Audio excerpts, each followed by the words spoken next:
So we've just done the alignment series, so the first series of lines. Just want to try and finish off really by showing you the other series of lines as well.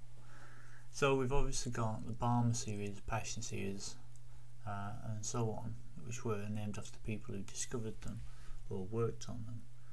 But if we look at what these mean, this actually means you've now got a transition which occurs to not the lowest energy orbital, the 1s orbital, or the n=1 orbital for hydrogen, but the transition actually comes for the Balmer series. It would correspond to a transition from another orbital just down to the n=2 orbital, and that gives a different series of lines at a different frequency, which corresponds again exactly the same calculation, very simple calculation. It's just the difference in the energy levels between n=3 onwards to n=2. So you can imagine, if you know the energy of n=1 or n=2 or n=3, then this should be pretty simple to calculate, and this is exactly what was done over 100 years ago, and this is what gives rise to these series of lines. So if I just put in the Passion series again, that would be very similar.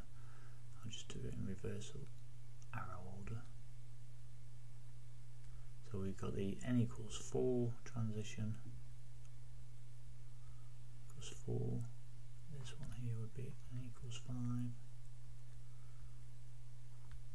and this one's n=6, and it goes on all the way up to an infinite number really, and then the n=5 to the n=3, and n=6 to n=3. Again, it would give a similar pattern to this, and as these differences get shorter and shorter and shorter, these lines get closer and closer and closer, because there's not much difference in energy as you go up all the way up to the top orbitals or top energy levels. They actually start to get very, very, very, very similar. Yeah, so imagine these are the energy levels. So the differences they give rise to these transitions from a n=80, say, all the way equal to an n=3 or an n=2. There's hardly any difference. So what you'll see here is this gets thicker and thicker and thicker. You won't have that nice sharp line where there's a big difference between the transitions. And so we do see that in the spectra. You'll see it will tend to be, let's see if I can draw this now. Let's draw myself a box to represent, let's colour it some nice light colour, and then if we draw another box,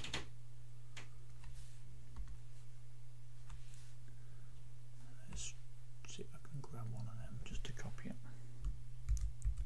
Yeah, excellent. So we see this will be here. This will be one transition. Oops. Make sure that is down there. Okay. So we see one nice sharp transition there, and then we can imagine another line here like that, and then what happens now is these lines get a bit thicker as many other transitions overlap with each other. Oh, let's see if I can do this properly. Okay, so the lines get thicker and thicker as the transitions are hard to distinguish. So you lose a lot of information here because there's a lot of different energy levels coming down at once. Okay, so that's the other series. So that's the alignment series, the Balmer series, and Passion series. These all exist as well, and the difference would be if you look to the spectra, so the Lyman series, this series here, this actually comes in the let's draw it in red. So this series here comes in the ultraviolet part of the spectrum. The Balmer series, this comes in the visible part of the spectrum. Okay, so the bit we can see. And the Passion series here, this is a bit further up, and this is in the infrared part of the spectrum.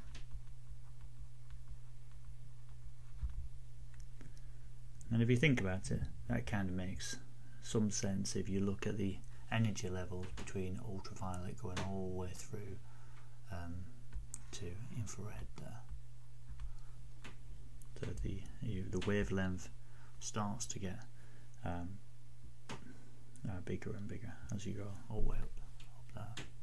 So there's an increase in the wavelength, and that is the Lyman, the Balmer, and the Passion series, giving rise to different energy levels and different thicknesses of energy levels as these energy levels get closer and closer together.